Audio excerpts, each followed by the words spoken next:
Hello YouTube, this is Darkon633, and today I'm bringing a review of the Star Wars The Force Awakens Bladebuilders Basic Luke Lightsaber. Now, I got this lightsaber not too long ago. As of this recording, it's actually today that I actually got a hold of it, so it's most likely going to be put up on a later date, but I have to admit this is a pretty good lightsaber for the $10 price. Now, I can understand why some people will believe that this is not really that good of a deal, especially since it's not electronic and so on. But personally, I think it's really nice, since I think this is the cheapest way to get a hold of the Luke lightsaber hilt, at least in the kids' toy line, since I think this is the first time they've ever done that. Obviously, there are the adult collectible versions of the FX lightsabers with the removable blades, but for a kid's toy, I think this is pretty nice that we finally got a version of Luke's lightsaber that's unlit. Now, a YouTuber here named Shay Cormac, I'm sorry if I actually messed up how you pronounce the name here, but suggested this to me since I already did the review of the electronic lightsaber. I was already kind of contemplating to get a hold of this lightsaber, but I guess I finally decided to go for it since I really like the design of Luke's lightsaber. Now, as you can see, unlike the other electronic lightsabers and so on, it's just in this cheap kind of cardboard box, and it just holds up with the hanger and so on. And actually, even though I cut this, it was actually pretty well packaged, actually. This actually stays on pretty well, and I haven't seen any of them actually ripped off the cards like some of the other lightsabers I've seen. But anyways, we'll now take a look at the lightsaber itself. Now, Hasbro has done a really nice job of replicating Luke's lightsaber hilt, and I think this is a very nice size for an adult. It's able to hold in two hands with no issue. And the more interesting part is that the hilt is actually a tad bit longer than the electronic one.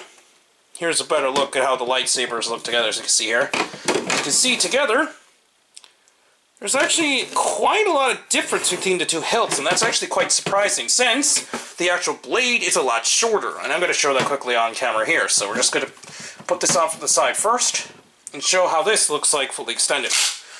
Basically, you flick in and then the blade comes out. And as you can see, the blade isn't the most impressive, but the hilt is very nice.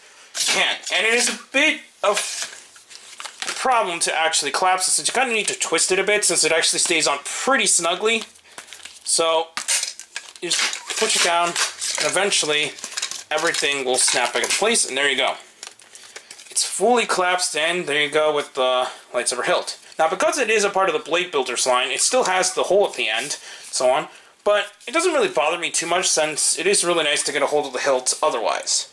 Now, obviously, while it doesn't include the adapter since it's included in the electronic ones, we can quickly see how it looks like together with the electronic Luke lightsaber. So we're just going to twist this adapter in.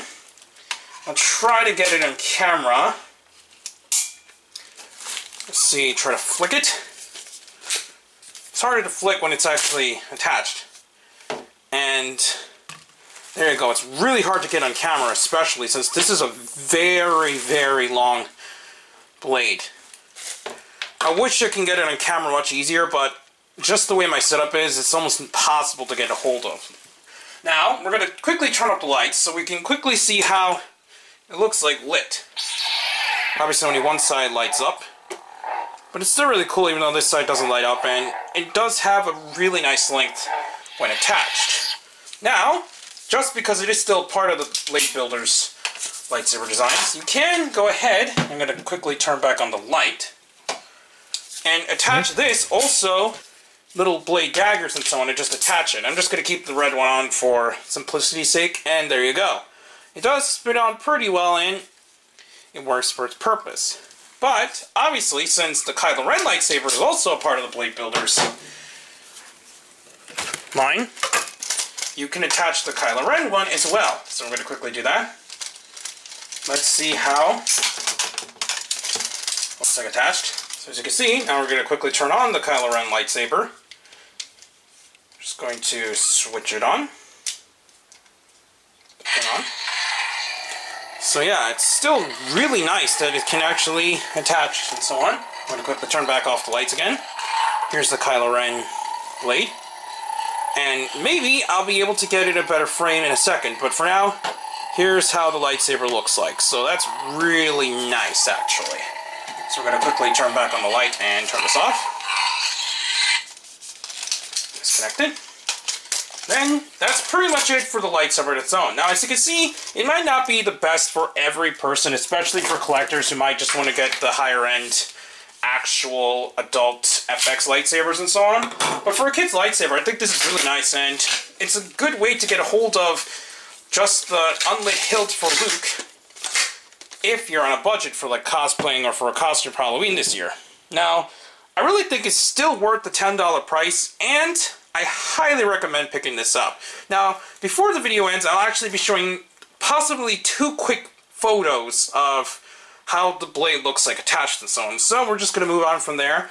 But for now, please comment and subscribe, and check out Hirotaku and the Gideon blog as soon as they open up. Also, please check me on Twitter under DarkOn633. And please check down the other channels down below, including the WW podcast and more. But for now, I'll be seeing you later, YouTube, and I'll be bringing more Star Wars reviews in the future.